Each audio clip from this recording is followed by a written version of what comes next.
Good afternoon, everybody, and this is the first edition to For the People. I'm really excited about this new initiative that I initially talked about, and today I have a special guest with me, Melanie Red, who's actually has a corporate wellness company, Melanie Red Performance Training.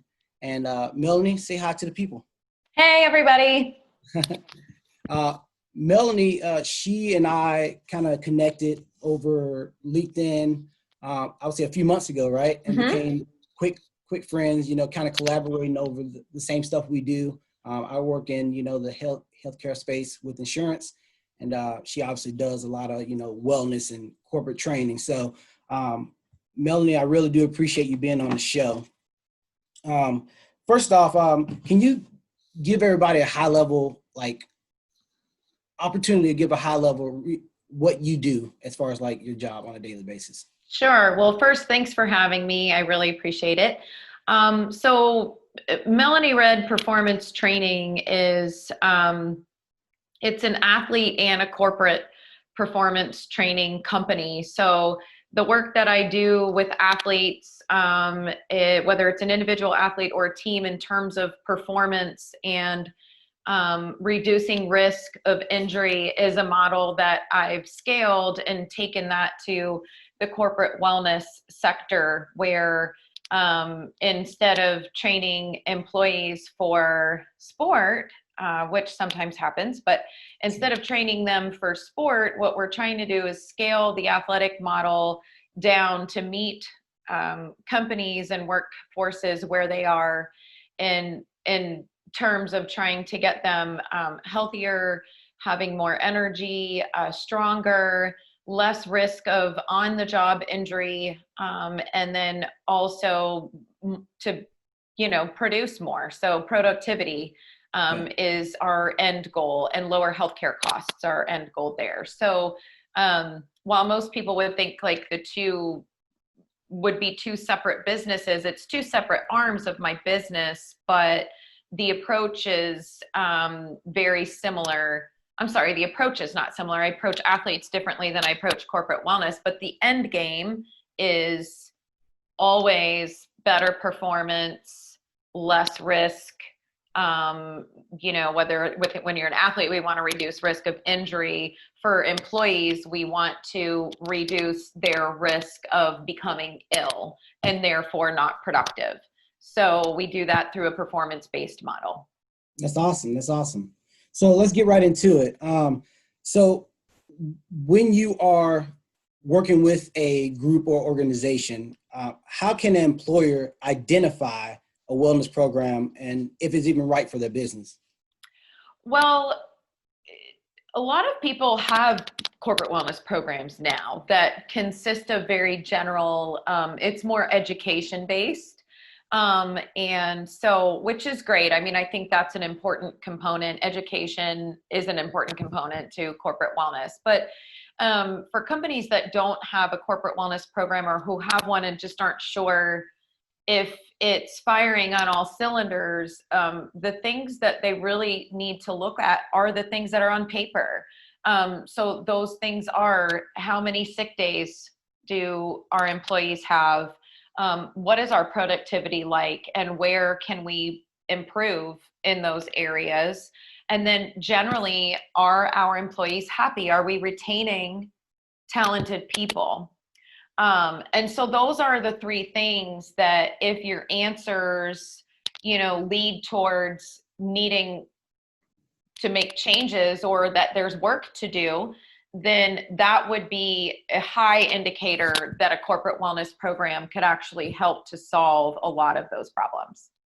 Gotcha. That's awesome. You brought up a couple good points. Education, what I do as a benefits consultant with employee benefits, we kind of tie that all and help organizations and companies come up with strategies, to identify those pain points with their employees and how we can come together and strategize to cut costs. And I know you talked about cutting costs. That's super important, especially now in day and age of COVID.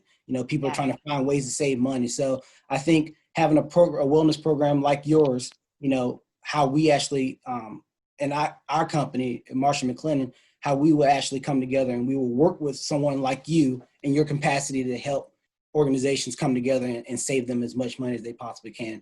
Otherwise, they would not if they didn't have that option. So, cool. Absolutely. And and you mentioned COVID, I think now is the time.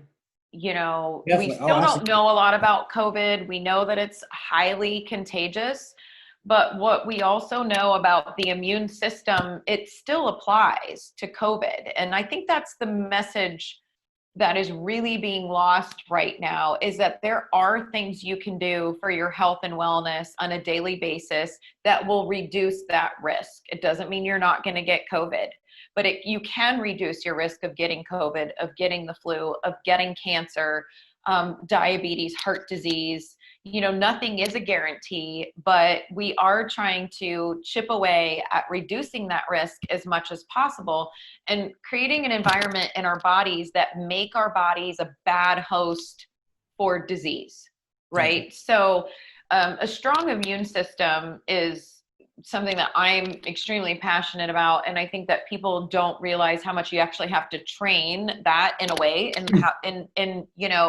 in terms of like how long it takes to have a more thriving immune system.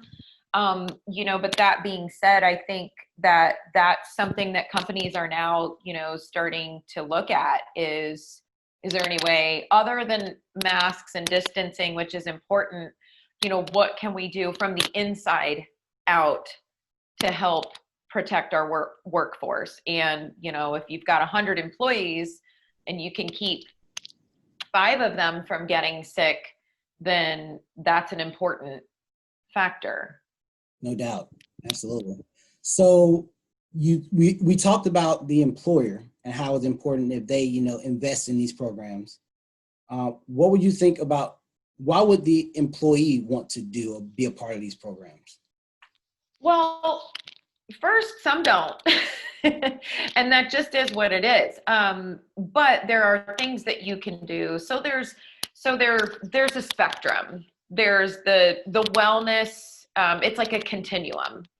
So you've got, on one end of the continuum, you have the person who is completely not engaged in their health and wellness at all. They don't think about it. They aren't concerned, and they don't care. And then on the other end of the spectrum, you have the person who's really into it. They're exercising every day and they're eating healthy foods. They may have a trainer, or they may go to classes, or, whatever. But there's a whole bunch of people in between there. In the middle of that spectrum, I would say is the person who wants to, but just doesn't know what to do or doesn't know how to get started. And the confusing fitness wellness messages have just really made them like throw their hands up and be like, I don't know what to do. I don't get it. Right. So the goal is, how do we reach everybody in corporate wellness, and how do we meet them where they are? Because it's not realistic to get the disengaged to become, like this gung-ho fitness guru. But if we can move the needle, just a little bit for each person on the continuum closer to that, then, some pretty significant health gains can be made. So for the person themselves, can you repeat the question? I'm sorry. No, it's right. Do the employees, do they even want to have these programs? Right. So most employees, I think you're going to be about 50-50, honestly. Okay. In most situations, I think you're going to be about 50-50. It really just depends on the demographic of a particular company, the size of the company, or what have you. But I will say, what employees don't want is they don't want Biggest Loser contests. So they don't want to get on a scale at work. I actually came from the corporate world, by the way. So I remember a Biggest Loser contest in an office that I worked in, and it wasn't a big office. I think we had 30 people at the most. And they actually brought a scale in, and I thought, whoa, I'm not getting on a scale. I didn't even have a weight issue, and I didn't want to get on a scale. So for me, I was like, why would you start out embarrassing people or making them feel uncomfortable. So what employees really want is to be met where they are. They don't want to be embarrassed. They want to be allowed to work in groups or work on their own towards their health goals based on their personality. So you've got introverts that you're never going to make extroverted, and you've got extroverts that you're probably never going to make introverted. So a wellness program has to really be acutely designed to meet all of the personalities where they are in that continuum, and then working towards, like I said, moving that needle. And ultimately, employees don't want to spend a ton of time on it, but they're probably willing to give up 30 minutes to an hour a day of focusing on preparing some healthy meals for their family, some exercise, and then maybe even just kind of like goal setting and thinking about their own expectations. Work that I call mindset coaching, which is very much just like, yes, this thing is stressful in your life or in your health or wellness. So how can we simplify this for you and make it less stressful so that you do continue to chip away at it and don't just simply give up because it seems so unreachable. And so I think what employees want are actual things that they can do. And most of the corporate wellness programs that I see are very much like read an article. And then if you read an article and if you log into, the network and check a box that you walked and did some workouts that week, you'll get some Amazon gift cards. And I'm not against that. I just think we have to take it way further. I think we have to provide no reason to decide not to engage. No, it makes right. That's kind of where I come in, with these companies and offering outlets for people to get coached. I think that's really important. Interacting with a actual health and wellness professional is the key. And having access to that person or a team of people, depending on how big the company size is, allowing, like I said, formats to happen. There's group work, which is great, but employees also sometimes need a one-on-one private, coaching session. And these things can be done in as little as 10 minutes. But sometimes it's just something as simple as like a thought-provoking blog post that's more about like, here's why this certain thing, food or, whatever is healthy.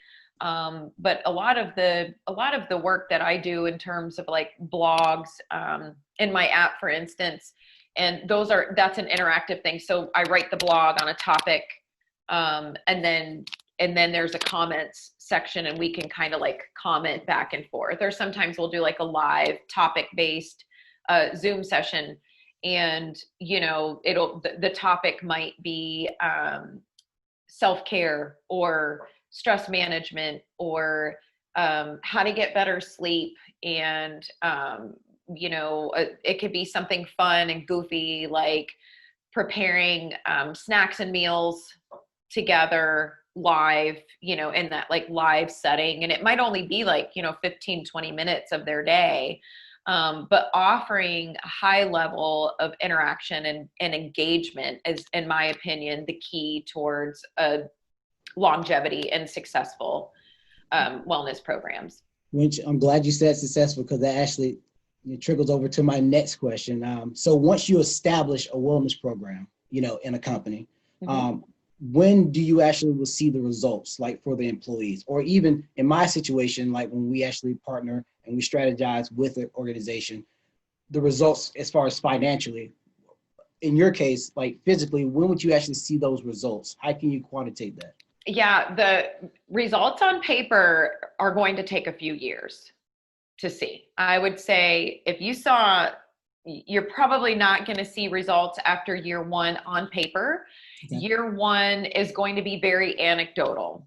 Okay. Bob from accounting has stuck to the program and lost 30 pounds and he feels great and he's engaging other coworkers to jump in, right? That's an important aspect of corporate wellness, though. The anecdotal and having it work for even a handful of people in a really large company can be a very powerful thing.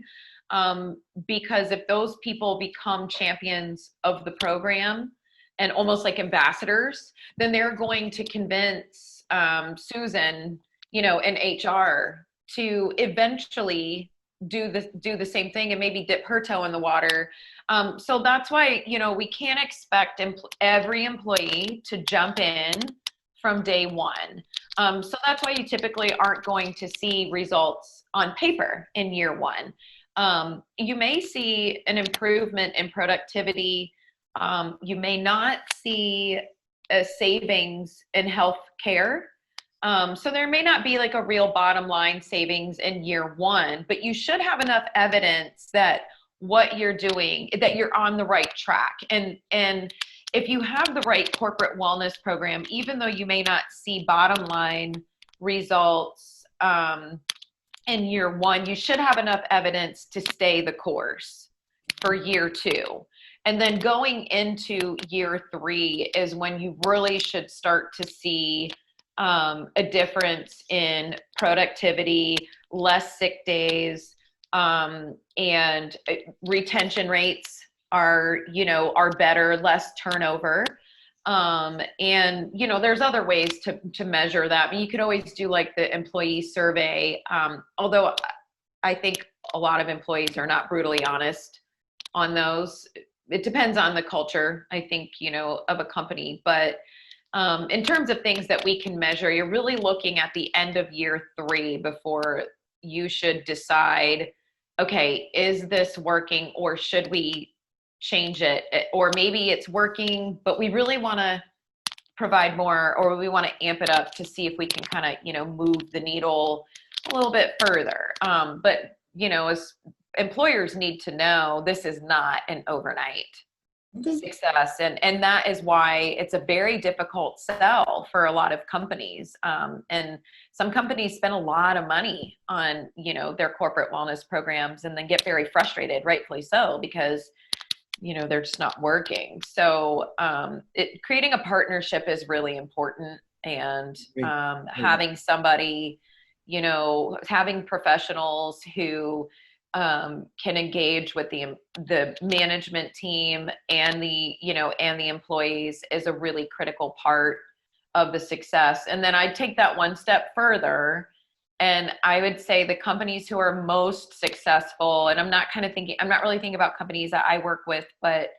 I know I don't want to mention any companies by name, by the way. I'm not even sure if it's okay to do that. So I'm sorry to be vague. But there's a very large company that I know of who has a corporate wellness program that's like not great, but they've recently, like in the last year, put a lot of pressure on their upper management to engage and specifically to lose weight, and some of them almost didn't have a choice. So that to me is fascinating. I don't know what my opinion is on forcing people.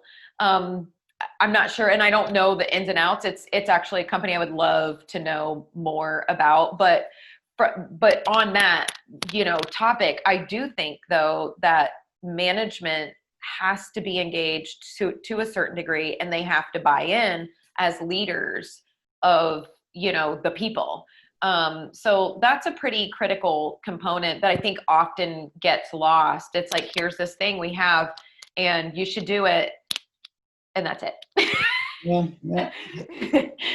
I get that. I mean, I think you got a good point. I mean, people should, number one, want to do it for themselves, but ultimately, speaking on the company side, they definitely want to make sure that they find a balance and find that culture to actually make change, positive change for them. So that's awesome. That's great, man. Well, Melanie, I appreciate you. I mean, coming on today. I mean, with the first episode, hopefully we have you in the future if you're willing to come back on. For sure.